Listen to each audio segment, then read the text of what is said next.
વાહનમાં આગ લાગેલી છે, જેથી તાત્કાલિક ફાયર વિભાગના એક વાહન પહોંચીને ફાયર ફાઇટિંગ શરૂ કરેલી હતી, પરંતુ આગ વધારે જણાતા અન્ય 2 વાહનો પણ ઘટના સ્થળે અમે બોલાવેલા હતા.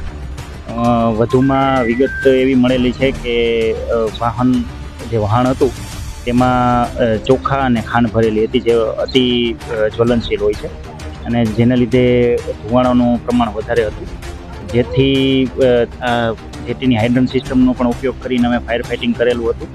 અને વાહન છે પ્રાથમિક માહિતી મુજબ જામનગરની કોઈ કંપનીનું છે અને સોમાલિયા આસપાસ ક્યાંક અનલોડિંગ કરવા જવાનું હતું આજ બપોર સુધીમાં, પરંતુ બનાવ બનતા અત્યારે દરિયાની વચ્ચે લઈ જવામાં આવ્યું છે, જેથી અહીંયા જેટીમાં કોઈ નુકસાન ન થાય ને આજુબાજુના વાહનને કોઈ નુકસાન ન થાય.